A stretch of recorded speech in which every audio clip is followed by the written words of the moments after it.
little engines were busy clearing their railroad of leaves and broken branches.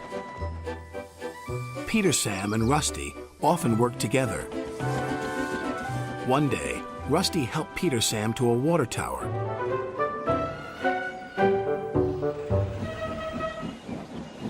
Peter Sam felt much better after his long drink, but the freight cars were bored. Let's break away.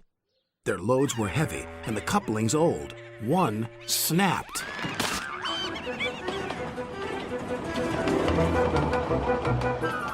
Faster, faster, shouted the freight cars. A sign read slow steep bends and ravine ahead, but the silly cars never saw it. Then it was too late.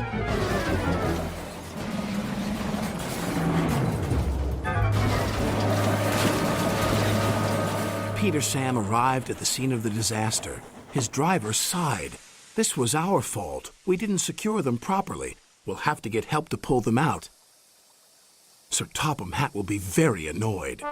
And he was. You will work in the yards until I can trust you again. Duncan was delighted with Peter Sam's dilemma. Fancy not securing your freight cars on a hill. They'll come back to spook you and your special funnel. Woo! And who's to say you're not afraid of ghosts? Snapped Rusty. Ghosts? Things that go bump in the night? Rubbish! Well, I'll tell you a story that will make your funnel quiver, Rusty said. A long time ago, a little engine was returning home. It was a misty, moonlit night. Suddenly, the engine lost control and plunged over the side into the swamps below.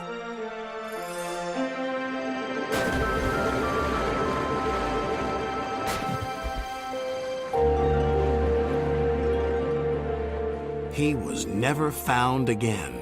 But many a workman will tell you that when the moon is full, they have seen the little engine trying to get home. But he never reaches the other side. So what do you think of that, Duncan? Rubbish, replied Duncan. Never mind him, Peter Sam. He'd be frightened if he really saw a ghost. This gave Peter Sam's driver an idea. Let's play a trick on Duncan. The next day, he spoke to Duncan's driver and fireman, who agreed. We'll do it tonight. Duncan had to take coal cars to the slate mines and then bring cars back. Duncan's driver decided as part of the plan to cross the old iron bridge. Haunted bridge. Rubbish, snorted Duncan. It's as tame as a pet rabbit. But all the same, he kept thinking about Rusty's story. When dusk fell, he was keen to leave.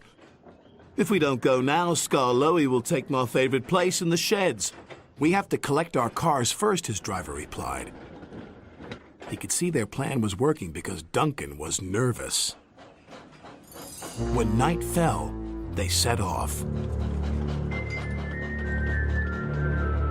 The mists were rising around the old iron bridge. Duncan whistled, and the sound echoed everywhere.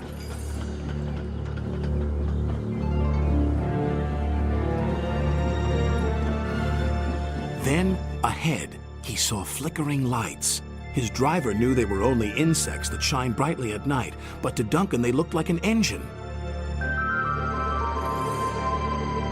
Next, his driver secretly threw a rock from the cab into the ravine below. It's the ghost! Take me back! Take me back, please!